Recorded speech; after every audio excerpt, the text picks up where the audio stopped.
Ang kwentong ito ay hango sa totoong buhay. Mula ito sa isa nating kabayan na itago na lang natin sa pangalang Kaloy. Walang eksaktong taon, probinsya ng Capiz. Kadalasang sinasabi ng mga nakakatanda, ang malakas sa kapangyarihan may kaakibat na malaking responsibilidad. Ito ay isang linya mula sa isang sikat na pelikula na napatunayan ng tampok na karakter. Mula sa angkan ng mga manggagamot itong si Kaloy, kilala ang mga magulang bilang sikat na manggagamot noong nabubuhay pa ang mga ito. Nasa edad 12. Natuto si Kaloy ng lahat ng kaalaman mula sa kanyang mga magulang, lalo na sa larangan ng panghihilot. Tila likas sa kamay ng bata ang kausayan dahil simula nang matuto ito, marami na siyang napapagaling. Maniwala kayo o hindi, karamihan sa mga naging pasyente ni Kaloy ay mga dalaga. Hindi naman ito binibigyan ng mali siya ng binata dahil para sa kanya, tinutupad lang nito ang katungkulang iniwan sa kanya ng mga magulang. Ngunit lingid sa kalaman ng binata, nahigit pa sa panghihilot ang gagampanan niya. Isa sa mga naging unang pasyente ni Kaloy, ang dalagang kaklase na itago na lang natin sa pangalang Maymay. Naglalakad ito papasok sa kanilang paaralan. Aksidenteng nahulog sa hagdan ng dalaga. Saktong naroon si Kaloy ng mga sandaling iyon, kaya naagapan niya ito. Miss, ayos ka lang ba? Mukhang masama yung bagsak mo ah. Huwag ka munang gagalaw ah. Baka mabalian ka. Wika ni Kaloy. Masakit nga yung binti ko eh. Mukhang nabalian ako. Aray ko. Wika ng dalaga. Maaga pa ng mga oras na yun, kaya wala masyadong tao sa pasilyo. Dali-daling hinawakan ni Kaloy ang pulso ng dalaga para matukoy kung saan ang diferensya. Mukhang nasa bandang hita yung bali mo, miss ah. Pero wag kang mag-alala. Hindi naman nabasag yung buto mo eh. Lumiis lang to dahil sa lakas ng pagkakabagsak. Wika ni Kaloy. Medyo may katabaan ng dalaga, kaya hindi malayong malihis ang buto sa oras na magkamali ito ng bagsak. Eh paano mo nalaman? Manguhula ka ba? Tanong ni Maymay. Hindi miss. Manghihilot ako. Nga pala, Kaloy ang pangalan ko. Nakatitig lang sa kanya ang dalaga. Hindi may tatanggi na may itsura talaga si Kaloy. Maraming babae ang nagkakagusto sa kanya. Maymay naman ang pangalan ko. Pwede bang ikaw na lang yung humilot sa akin? O sige, pero kailangan mong tumayo para makalipat tayo dun sa may klinika. Mas mabuti doon eh. Maaari kang humiga at walang makakakita. Kailangan ko kasing alisin yung pambaba mong uniforme para mahilot ko ng maayos. Kasi parang lumis talaga yung buto mo sa binti eh. Wika ni Kaloy. Wala itong mali siya sa binata. Ngunit para sa dalaga, iba ang nasa isip nito. Sige, walang problema. Akmang tatayo na sana ito, ngunit napaaray ang dalaga. Oh, sandali lang ha. Ayos ka lang ba? Kaya mo bang tumayo? Sa palagay ko, aray, hindi eh. Sobrang sakit kapag ginagalaw ko eh. Walang pagdadalawang isip na binuhat ni Kaloy si Mamay papasok sa klinika. Nang mga sandaling iyon, marami na ang tao sa paaralan. Nakita ng mga ito ang ginagawa ng binata. Pagpasok sa klinika, sinalubong sila ng nurse na nagtatrabaho sa paaralang iyon. Kapitbahay ito ni Kaloy. Alam nito na isang batikang manghihilot ang binata. Oh, anong nangyari dyan, Kaloy? Dito mo siya paigain. Wika ni Nurse Deli. Maraming salamat po. Ako na pong bahala sa kanya. Tugon ni Kaloy. Walang pagdadalawang isip na itinaas ng binata ang suot na uniforme ng dalaga. Kinuha nito ang langis. Sinimulang hilutin ang binti ng dalaga. Uy, anong ginagawa mo? Bakit hindi ka nagsasabi? Ano ba naman to? Bigla-bigla na lang nangahawak? Wika ni Maymay. Huwag kang maingay. Mamaya kung anong isipin ng mga tao kapag narinig tayo eh. At saka huwag kang mag-alala. Marami ng binti at katawan ng babae ang nahimas ko. Nahilot ko. Wika ni Kaloy. Habang hinihilot si Maymay, pumasok naman si Nurse Deli. Huwag kang mag-alala, Iha. Kilala ko si Kaloy. Magaling na manghihilot yan dito sa baryo natin. Kaya wala kang dapat alalahanin. Maya-maya lang makakalakad ka na ng maayos. Wika ni Nurse Deli at napangiti na lang si Kaloy. Maya-maya ay naupo na ito. Sinabihan si Maymay na tumayo na. Ayos ka na, maya-maya lang. Matatanggal na ang sakit niyan. Huwag mo na lang munang basain ha, para hindi mamaga. Wika ni Kaloy. Matapos ay lumabas na ito ng kwarto. Nagulat si Kaloy nang makita ang napakaraming estudyanteng nakapila sa labas ng klinika. Kasama ng mga ito ang matalik na kaibigan ng binata na ang pangalan ay Dennis. Ibang klase talaga kapag gwapo ka. Tapos may talento pa. Ano pare? Maming ka. Nakascore ka? Tanong ni Dennis. Ano ka ba naman pare, walang ganon. Alam mo naman na manghihilot lang ako eh. Yun lang yung ginagawa ko, walang mali siya sa paggalaw ko sa katawan ng mga pasyente. Ikaw lang tong kung ano-ano yung iniisip eh. Kung ano-ano yung lumalabas sa bibig mo kaya napapasama yung tingin ng tao sa akin eh. Yun na nga eh. Sa'yo walang mali siya. Pero ang mga taong nasa paligid mo pare, naiinggit sa abilidad mo. Ang ipinagtataka ko simula noon, puro mga babae ang nagiging pasyente mo. Imposible namang walang lalaking nababalian. Siguro mapili ka din. Hindi ko din alam no. Saka hindi ako namimili kung sinong lalapit sa akin, hihilutin ko. Ay nako, wag mo na nga isipin yun. Halika na, magsisimula na yung klase oh. Habang nasa klase, hindi maiwasan ni Kaloy ang mga sinabi ng kaibigan. Maging siya ay napansin ito.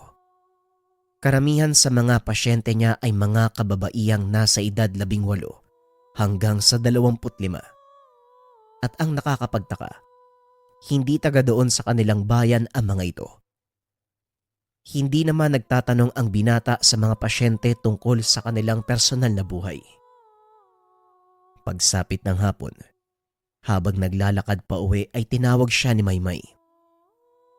Kaloy, sandali lang. O Maymay, kumusta na yung pilay mo? Masakit pa ba?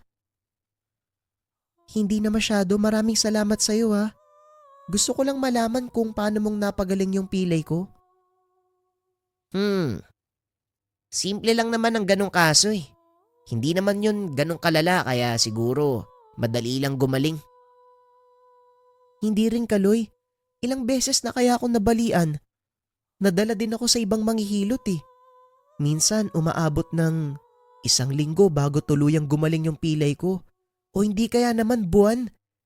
Pero ikaw, nung nanghilot ka, ilang minuto lang, halos wala na akong nararamdamang sakit eh. Siguro may espesyal sa'yo no? Paano mo nagagawa yun? Kung hindi nyo na itatanong, manlalaro ng taekwondo itong si Maymay. Hindi maiwasang mabalian habang nag-e-ensayo o hindi naman kaya kapag lumalaban. Paano nga ba? Siguro, nagkataon lang. O baka talagang sanay na ang katawan mo sa ganong pinsala kaya hindi na gaanong masakit. Sanay ka yata sa bugbugan eh. Ang katotohanan, ayaw nitong ipaalam ang totoong kakayahan. May taglay itong likas na kapangyarihan na magpagaling ng anumang pinsala sa katawan ng tao. Basta kahit ano pa yun. Nagpapasalamat ako sa'yo. Oo nga pala, isa pa. Pwede ba akong makisabay sa'yo? Makisabay? Oo naman, bakit hindi? Isa pa, hindi naman ako yung may-ari ng kalsada eh. Patuloy na nag-usap ang mga ito habang naglalakad. Napadaan ang dalawa sa isang tindahan na may nag-iinuman. Ang ilan sa mga ito ay kabataang delinkwente, mga kaklase nila Kaloy. Aba, tignan mo nga naman. Yung gwapito nating kaklase. Kaloy, daan ka muna dito. Isang shot muna. Wika ng isa sa mga nag-iinuman na ang pangalan ay Jimboy. Pasensya ka na Jimboy pero kailangan ko na kasing umuwi eh. May mga nag-aantay na pasyente. Sa susunod na lang siguro, pangako pagbibigyan kita. Uy, pasyente. Pwede ba kami sumama? Alam ko, maraming magandang babae nagpapahilot sa'yo pare. Alam mo na, ano yung pakiramdam sa tuwing humahawak ng katawan ng magandang dalaga?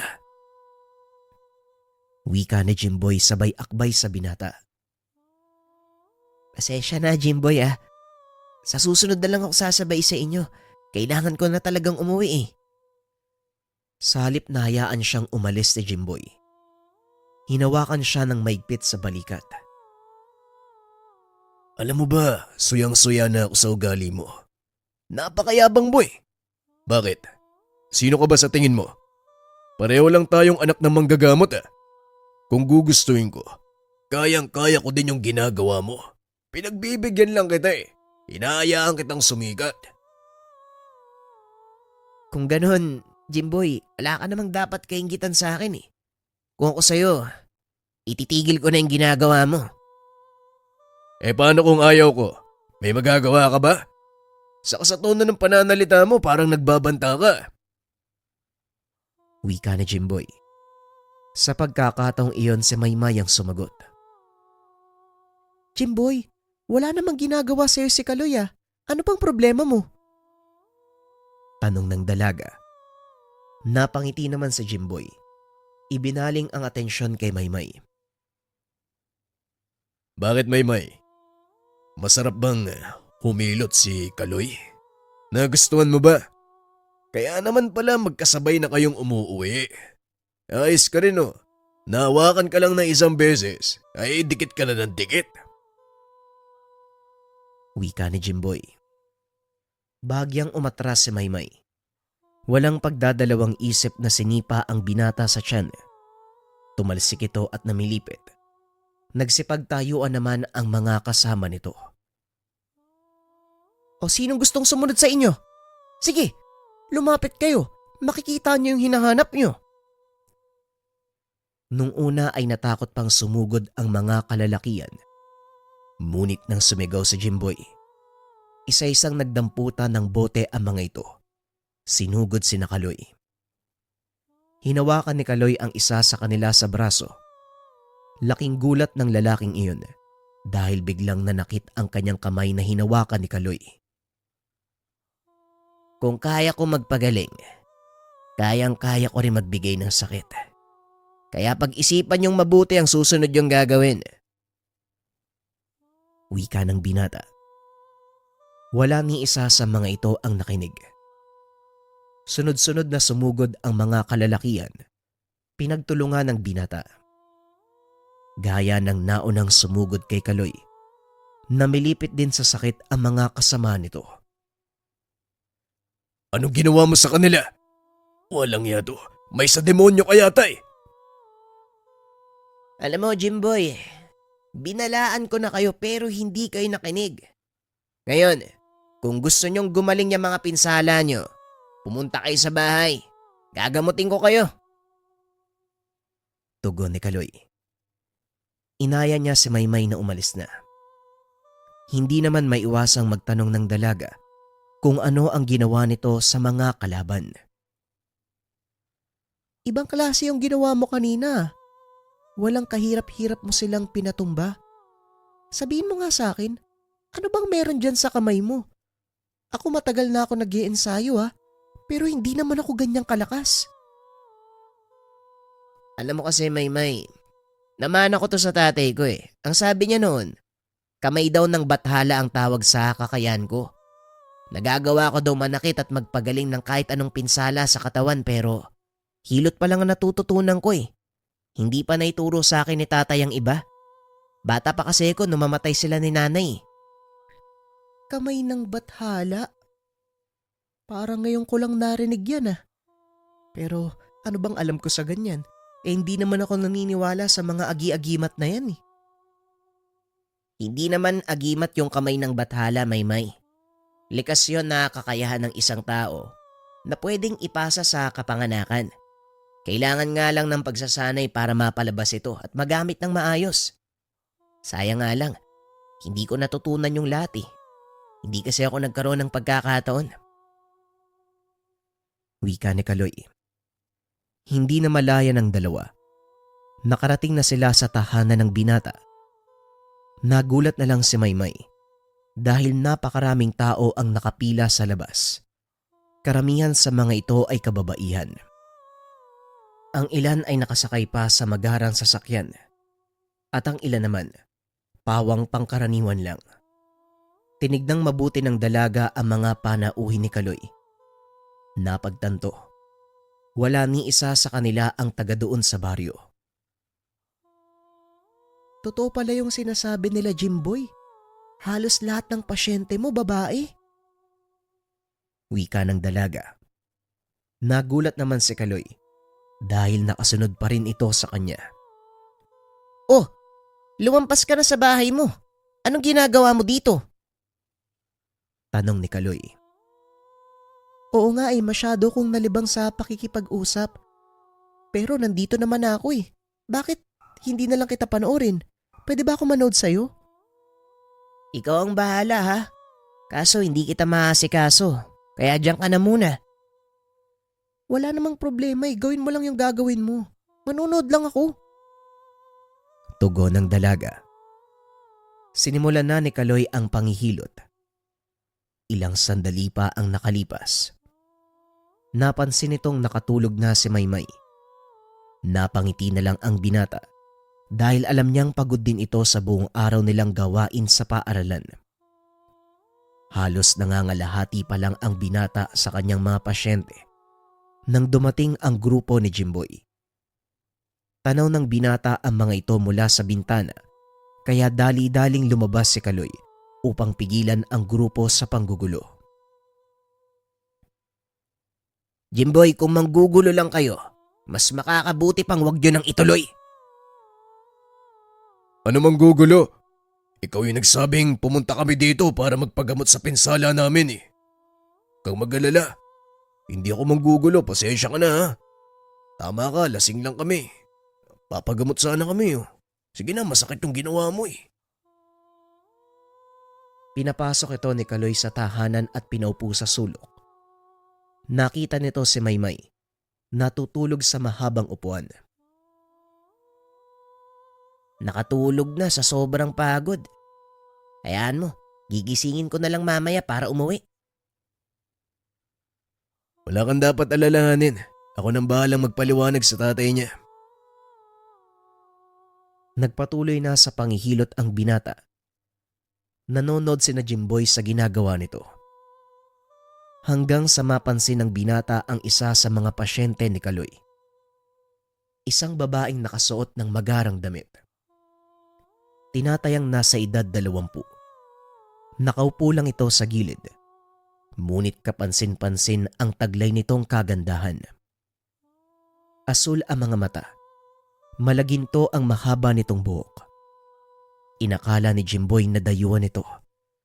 Ngunit nang titigan niyang mabuti ang dalaga, napansin ng binata, wala itong kanal sa ilalim ng ilong. Nanayo ang balahibo nito nang mapagtantong isang engkanto ang kanyang kaharap ng mga sandaling iyon. Hindi kumibo si Jimboy. Hinayaan itong matapos ang panghihilot ni Kaloy. Ilang minuto pa ang nakalipas. Naubos na ng binata ang lahat ng pasyente. Kinuha naman ni Jimboy ang pagkakataon upang kausapin si Kaloy. Kaloy, sandali nga lang. Pwede ba kitang makausap? Hindi mo ba napapansin yung mga pasyente mo? Bakit? Anong meron sa kanila, Jimboy? Minabuti na lang nitong wag sabihin sa binata ang nakita dahil halatang walang kamuwang-muwang si Kaloy sa mga nangyayari. Hindi bale na lang. Salamat at pasensya ka na sa nagawa namin.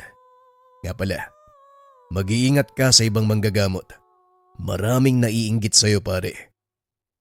Wika ni Jimboy. Matapos ay nagpaalam na ito. Maya-maya ay nagising si Maymay. Nataranta dahil malalim na ang gabi. Naku naman hindi na ako makakapasok sa kwarto ko nito eh. Strikto pa naman yung kasera ko. Wika ng dalaga. Napag-alaman ng binatang nangungupahan lang ito sa kanilang baryo. Nakatulog ka kasi kanina eh. Hindi na kita ginising kasi alam kong pagod ka. Wala namang problema kung dito ka matutulog. Agaan mo na lang ang gising para makauwi ka. Naku, nakakaya naman sa mga kasama mo dito sa bahay. Kasama? Ha? Wala akong kasama dito. Kaya ayos lang yan. Huwag mo nang isipin. Sandali lang Maghahanda lang ako ng makakain natin kung gusto mo. May mga maluluwang akong damit doon. Pwede mo munang hiramin para makapagpalit ka. Tugon ni Kaloy. Nagulat si Maymay sa sinabi nito. Hindi niya akalaing mag-isang namumuhay si Kaloy. Nasaan ba yung mga kapatid mo? Tanong ng dalaga habang kumakain. Wala akong mga kapatid eh. Dati, kasama ko yung kapatid ni nanay dito. Kaso lang nag-asawa na din eh. Tapos sumama na dun sa napangasawa niya. Wika ni Kaloy. Nag-usap pa ang mga ito tungkol sa kanilang mga sarili. Ito ang naging simula ng mas malalim nilang pagkakaibigan. Sa paglipas ng mga araw, lalong lumalim ang kanilang pagkakaibigan. Hanggang sa naging komportable na si Kaloy sa presensya ng dalaga. Madalas magkasama ang mga ito kahit sa mga araw na wala silang pasok. Madalas na ring nagpupunta si Maymay sa tahanan ni Kaloy upang tumulong sa panghihilot ng binata. Dito unti-unting naunawaan ni Maymay ang totoong kakayahan ni Kaloy. Isang hapon, kakauwi lang ng dalawa galing sa paaralan. Dumiretso ang mga ito sa tahanan ni Kaloy. Ngunit sa pagkakataong iyon, walang pasyente ang binata. Bagay na labis niyang pinagtakhan. Mukhang ngayong araw lang na bakante yung bakurang ko Anong nangyari? Teka, nasan kaya yung mga pasyente ko? Akmang papasok na sana ng tahanan nang mapansin ni Maymay ang pulbos na nakakalat sa atangan. Kaloy, ikaw ba yung may gawa nito? Hindi ko alam, May.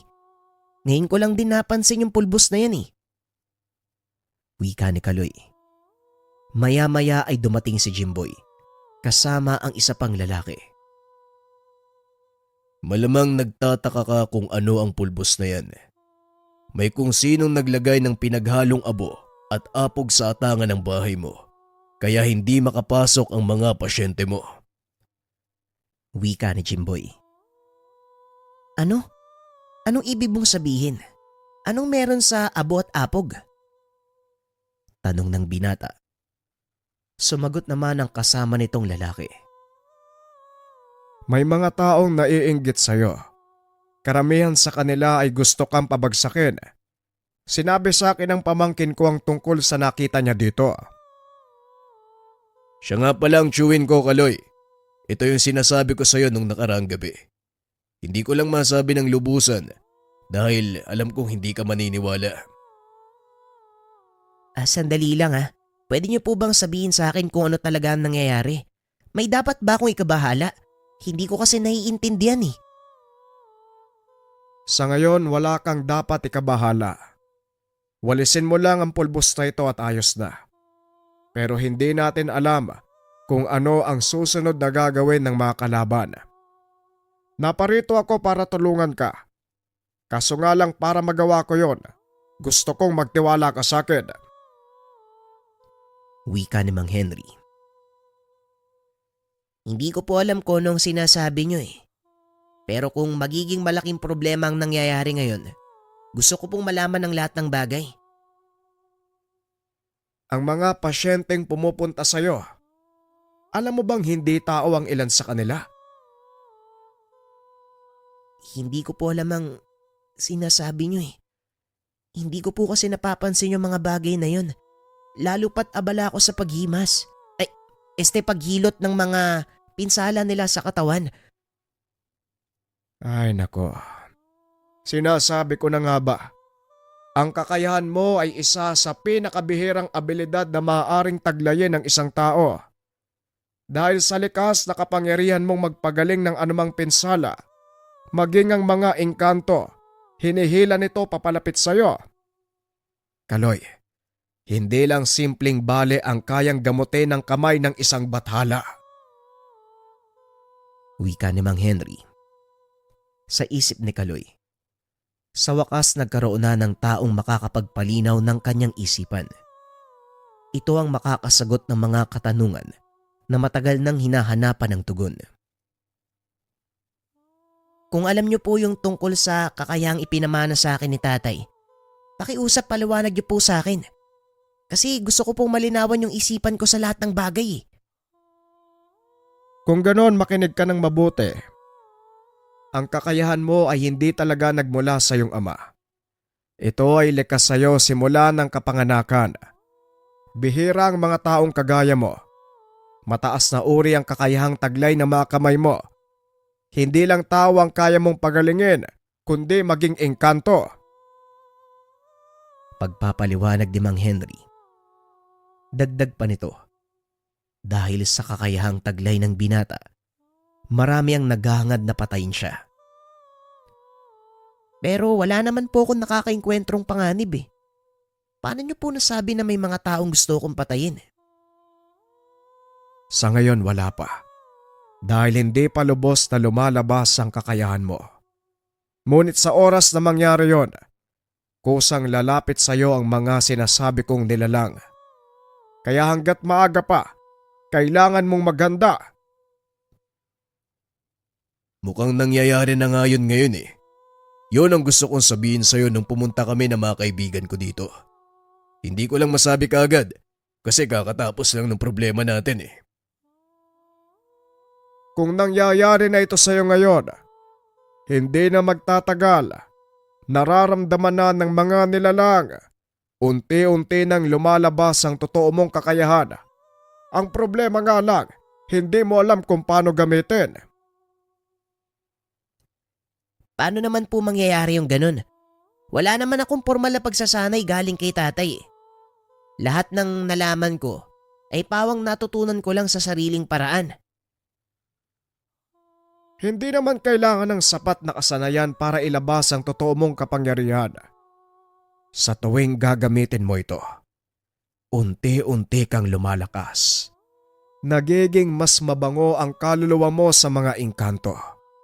Kaso nga lang kasabay ng lahat ng yan, nagiging masangsang naman ang amoy mo sa mga nilalang at elemento na may masamang pakay. Malalagay sa panganib ang buhay mo sa oras na lumabas ang kakayahan mo. Hindi titigil ang mga elemento at nilalang na nagnanais kunin ang kakayahan mo. Ang dami namang nangyayari, ang dami niyo pong sinasabi. Pero ano po bang dapat kong gawin? Hindi ko naman pwedeng pabayaan yung mga pasyente ko. Kailangan nila ako eh, kaya nga sila pumupunta dito. At siguro, kaya din ako nabiyayaan ng ganitong katangian para tumulong sa mga tao. Kahit mga engkanto. Malakas kang manggagamot, pero hindi mo alam kung paanong protektahan ang sarili mo. Wala naman po kasing nagturo sa akin ng mga dapat kong gawin. Ang alam ko lang nakakatulong ako. Sapat na po yun para sa akin. Hindi ko naman alintanang maaaring mangyari. Ako na nga tong tumutulong. Ako pa tong mapapahamak. Wala naman akong ginagawang masama. Kung gusto mo, kaya kitang turuan ng mga bagay na pwede mong gawin para protektahan ang sarili mo sa masasamang elemento at nilalang. Kailangan mo rin pag-aralan ng bagay na yon. Kung gusto mong may pagpatuloy ang pagtulong sa mga engkanto at iba pang nilalang, dapat ang una mong protektahan ay ang iyong sarili. Ay nako. O sige ho, kayo na po ang bahala. Tugon ni Kaloy. Kinabukasan dahil walang pasok, maagang nagpunta ang binata sa tahanan nila Jimboy. Doon ay tinuro ni Mang Henry ang lahat sa kanya. Simula sa kung paanong malalaman na engkanto ang kanyang karap, hanggang sa paglalagay ng sabulag o poder para hindi to tabla ng tigalpo o mahigupan. Isang bagay din ang natuklasan ni Kaloy sa tuwing manghihilot ito. Nakakaramdam siya ng matinding panghihina. Nangyayari ang ganon, lalo pa kung hindi nakataas ang depensa mo. Madali kang nahihigupan. Wika ni Mang Henry. Kung ganun, nagpapahilot ang mga engkanto sa akin hindi para manggamot, kundi para kumuha ng lakas mula sa akin. Tama ho ba? Tanong ni Kaloy.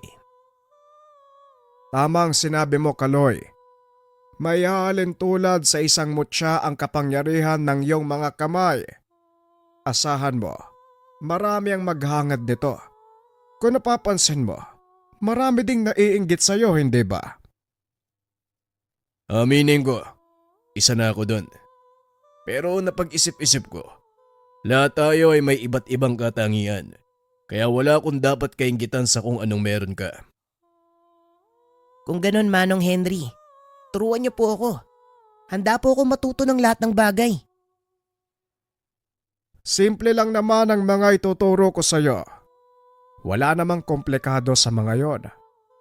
Ang importante lang, tatandaan mo ang lahat ng mga ibibilin ko dahil may mga dapat at hindi ka dapat gawin habang nagsasanay ka. Wika ni Mang Henry. Simula ng araw na yun, sinimula ng matanda ang pagtuturo. Nung una ay simpleng poder at depensa lang. Ngunit habang nagtatagal, lalong tumataas ang antas ng pagsasanay ng binata. Umabot ito ng maigit ilang buwan. Pinagsasabay ni Kaloy ang pag-aaral, panggagamot at pagsasanay sa ilalim ng gabay ni Mang Henry. Aba, mukhang wala na akong maituturo pa sa'yo, Kaloy. Lahat ng mga dapat mong malaman, naibigay ko na sa'yo eh. Batay sa obserbasyon ko, nagagawa mo naman ang tama. Halos iba na ang Kaloy na nakikita ko ngayon kaysa sa nakilala ko noon. Wika ni Mang Henry. Nagpapasalamat po ako sa inyo, Mano. Alam ko naman po napakahirap kong turuan. Hindi ka mahirap turuan, Kaloy. Ang totoo sa lahat ng naging mag-aaral ko, ikaw ang pinakamabilis matuto. Pero isa lang ay pagbabawal ko, Kaloy. Wag na wag mong aabusuhin ng mga itinuro ko sa'yo. Kahit ang kapangyarihan mong taglay, hindi yan ibinigay sa'yo para gamitin sa pansariling kapakanan. Wika ni Mang Henry. Nagpatuloy sa panghihilot ang binata. At dahil sa mga itinuro ni Mang Henry, mas naging epektibo ang kanyang panggagamot. Lalong lumakas ang pakiramdam ni Kaloy pagdating sa mga engkanto at elementong nagpapagamot sa kanya. Hindi pinalata ng binata na alam niya ang tungkol sa mga ito. Ngunit isang gabi, habang naghahanda na mga dadalhin sa paaralan ang binata, may kumatok sa pintuan dahil alam ng kanyang mga pasyente sa ganong oras na nagpapahinga si Kaloy. Gayunpaman ay pinagbuksan nito ng pintuan ng binata. Laking gulat niya nang makita ang isang lalaking nakasuot ng magarang damit. Magandang gabi po sa inyo. Ano pong maitutulong ko? Ang totoo, hindi ako may kailangan sa iyo, binata, kung hindi ang aking Panginoon. Nang marinig ni Kaloy ang sinabi ng lalaki, alam nito na engkanto ang karap. Kung ganoon, maaari mo bang ipakilala sa akin ang Panginoon mo? Papasukin mo siya sa aking tahanan. Tugon ni Kaloy. Tinuruan din ito ni Mang Henry kung paanong makipag-usap sa mga engkanto. Naglakad palabas ng bakuran ang lalaki. Maya-maya ay bumalik din ito kasama ang isang magandang babae. Siya si Lisa, ang aking Panginoon. Magandang gabi, Binibini. Anong may paglilingkod ko sa'yo? Gardo, sigurado ko bang matutulungan ako ng taong to? Pabulong na wika ng dalaga, kaso nga lang narinig ito ni Kaloy. Sigurado ako, senyorita. Marami na sa mga kauri natin ang nagsabing napagaling sila ng taong ito. Wika ni Gardo. Kitang-kita ng binata ang pagmamalit sa kanya ng dalaga, ngunit hindi ito nagpaapekto. Tumuloy po kayo sa aking munting tahanan. Maaari ko bang malaman kung anong maaari kong idulot sa inyo? Tanong ni Kaloy. Hindi kami nandito para uminom ng tsaa o makipagkwentuhan sa'yo. Ang gusto kong malaman kung matutulungan mo ba ako o hindi. Hindi inaasahan ni Kaloy ang sasabihin ng dalaga. Gayunpaman, sinagot niya ito ng maayos. Depende kung anong uri ng tulong ang hihingiin mo. Wika ni Kaloy habang nakapamewang sa harapan ng dalaga. Malamang hindi mo ko kilala, no? Pagsisisihan mo ang kabastusan mo. Wika ng dalaga, sabay senya sa kasama nito. Kung ano man ang gagawin mo, kaibigan, huwag mo nang itutuloy. Gusto ko lang ipaalala sa iyong Panginoon na nasa loob kayo ng aking teritoryo. Anumang masamang tangka ang gawin nyo, maaari kong ibalik sa iyo ng 10 ulit. Naparito kayo para humingi ng tulong, hindi para pairalin sa harapan ko ang hierarkiya ng iyong pagkatao. Wala akong pakialam kung gaano pa kataas ang antas mo bilang isang engkanto. Hanggat nandito ka sa loob ng aking teritoryo, pantay lang tayo. Wika ni Kaloy, bagay na lalong nagpasiklab ng galit ng dalaga. Lapastangan to ah! Akmang sasampalin na nito si Kaloy, nang bigla na lang namilipit dahil sa sakit ng tiyan. Oh, anong nangyari sa kanya? Tanong ni Kaloy. Yan ang gusto naming alamin. Sa hindi malamang dahilan, bigla na lang bumagsak ang katawan ng senyorita. Wala ni isa sa mga antas ang makapagsabi kung ano talaga ang nangyayari.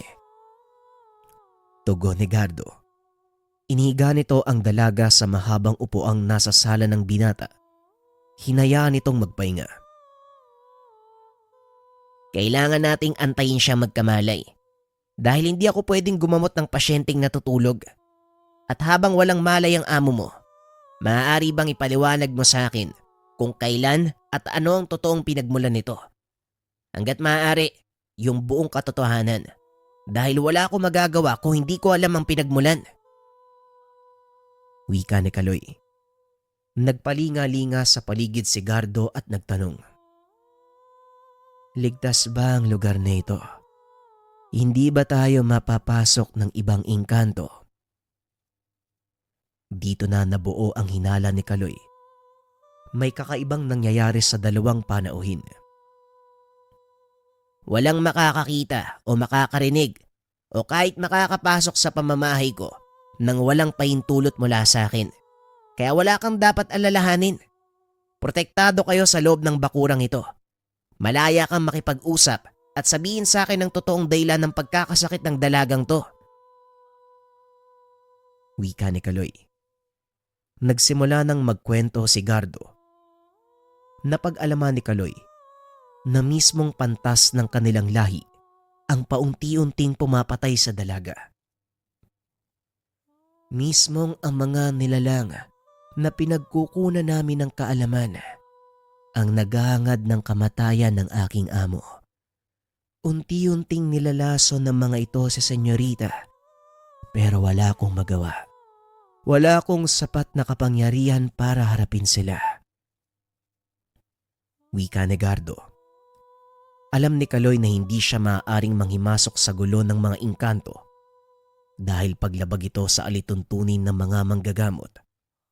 Ngunit sa hindi malamang dahilan, naawa ito sa dalaga.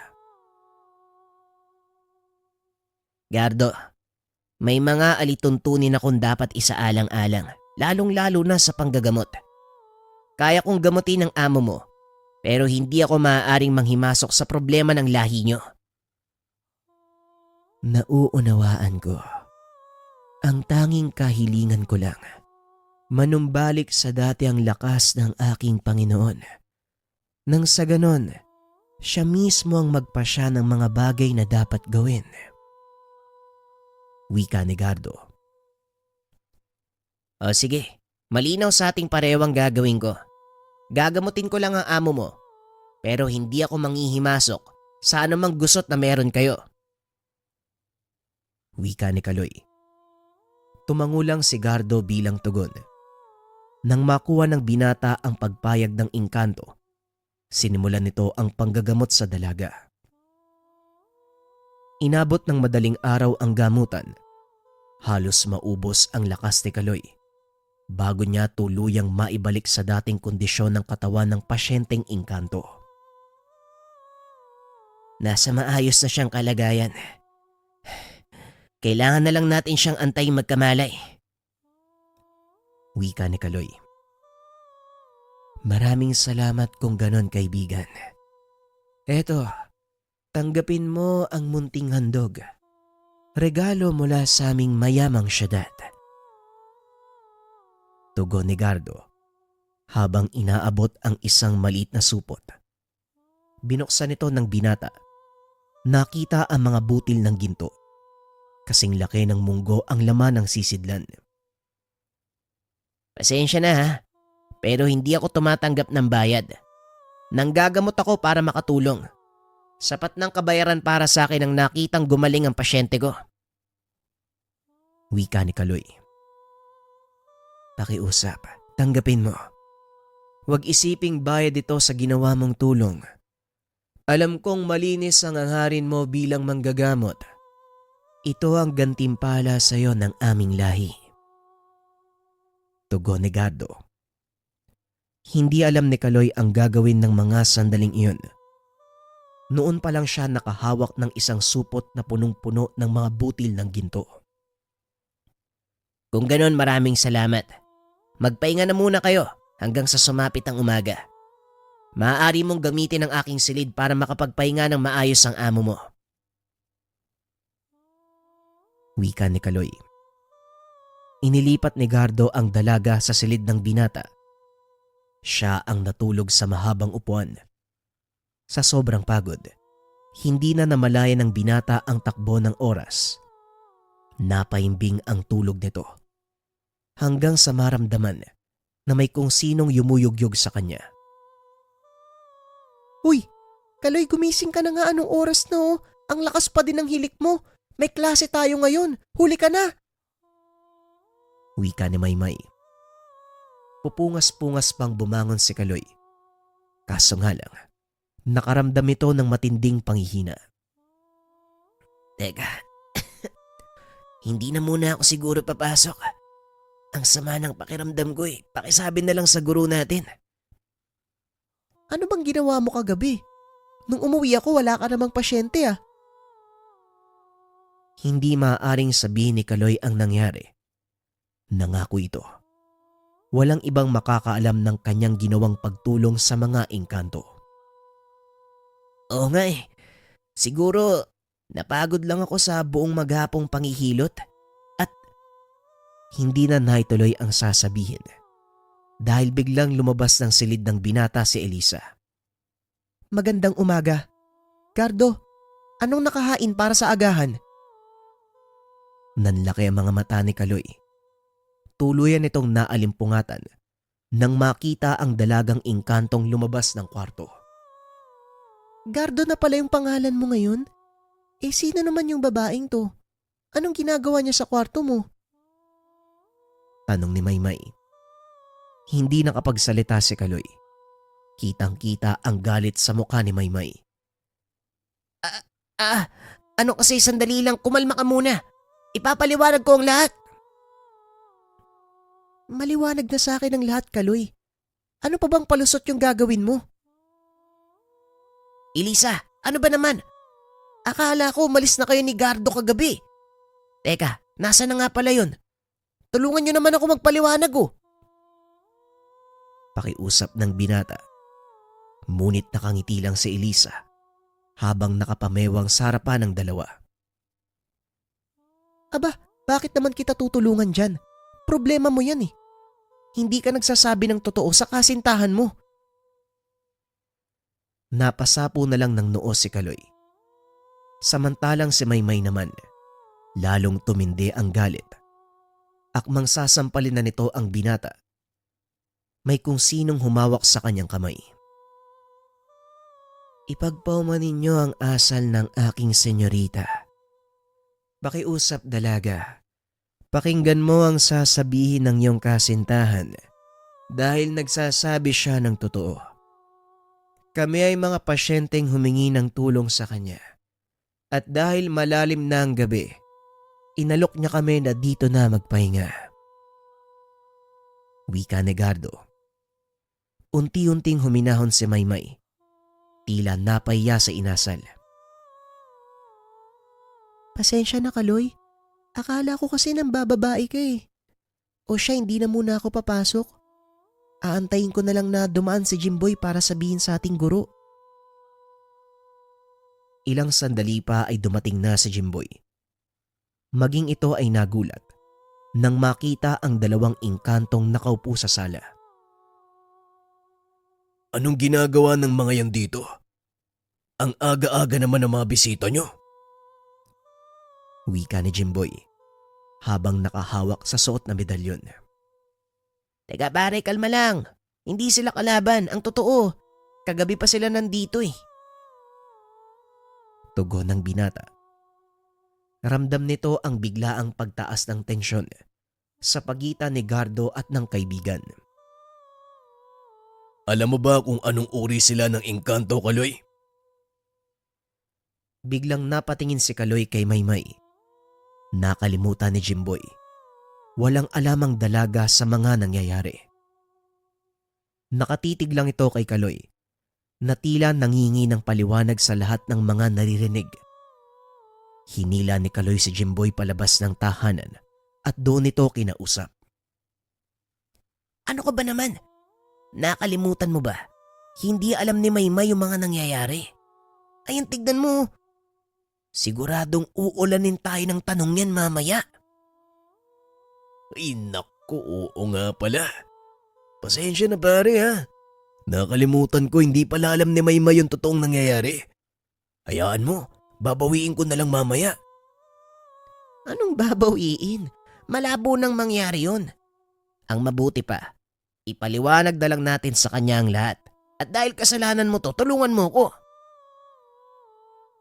Wika ni Kaloy. Matapos ay sabay na pumasok ang mga ito. Nakitang nakikipag-usap kay Elisa si Maymay.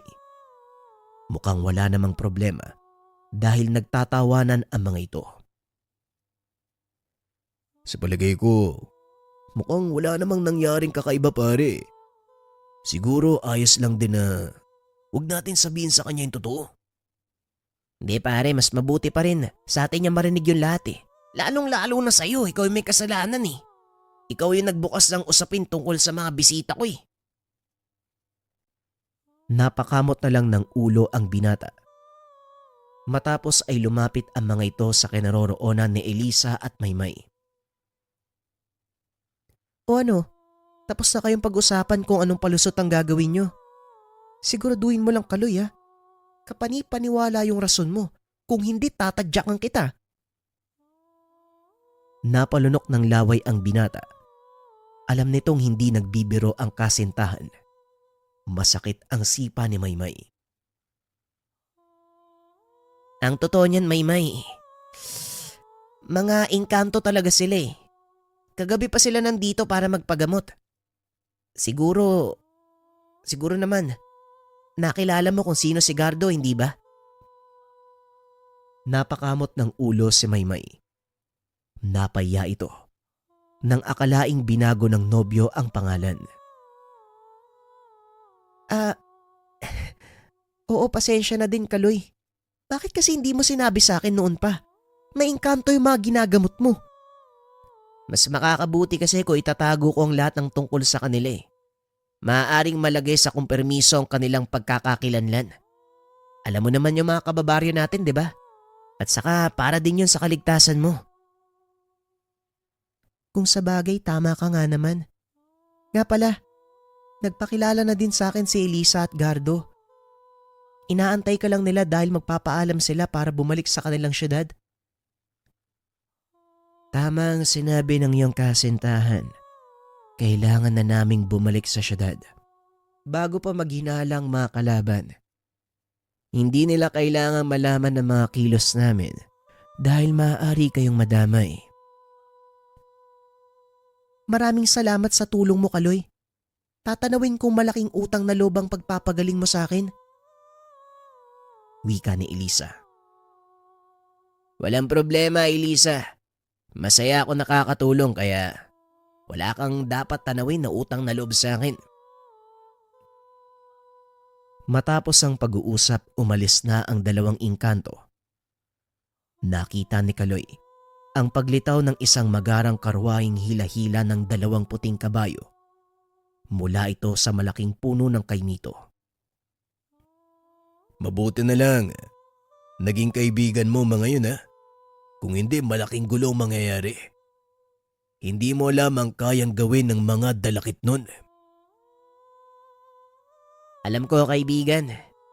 Sinabi na sa akin ni Mang Henry ang tungkol sa kanila. Mga dalakit nun lang naman yung kadalasang nakikisalamuha sa ating mga tao eh. Gayunpaman, hindi ako natatakot sa lakas na taglay nila. Kung kaya ko silang gamutin, magagawa ko din silang bigyan ng pinsala. Pero ipinagdadasal ko na wag na sanang umabot sa ganun. Wika ni Kaloy. Dahil sa matinding pagod nagpahinga ang binata. Nalibang din sa pakikipagkwentuhan.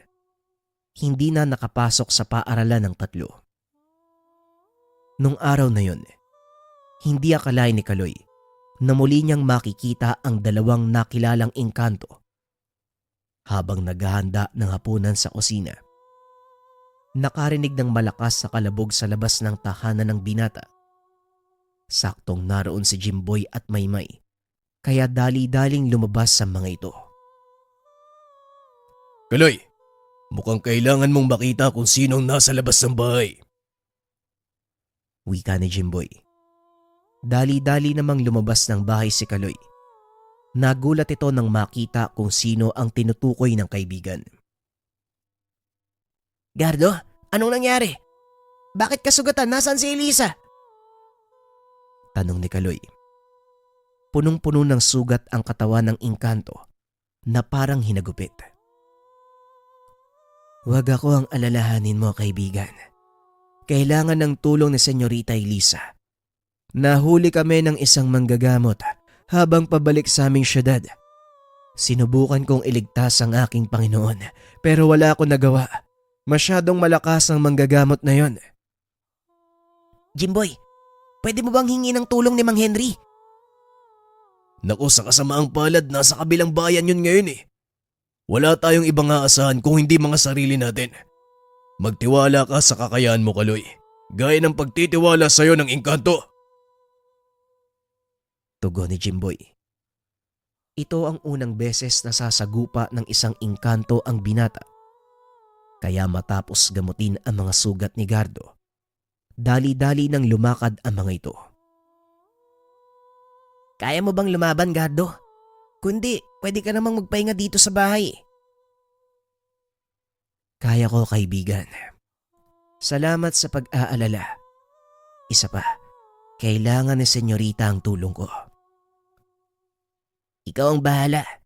Sa totoo lang, kakailanganin ko din ng isa pang pares sa mga kamay. Dahil hindi namin alam kung... Hindi mo na kailangan magtanong pa. Nandito na tayo. Huminto ang grupo sa harapan ng malaking puno. Nakita ang isang matandang lalaking nakatayo.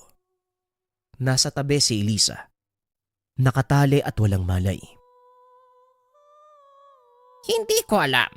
May mga kaibigan ka pala dito sa aming mundo. Ang lakas ng loob mong humingi ng tulong sa kapwa ko tao. Wika ng matanda. Anong kasalanan sa'yo na maingkantong ito? At bakit mo sila kailangang huliin? Bakit? Wala ka bang alam?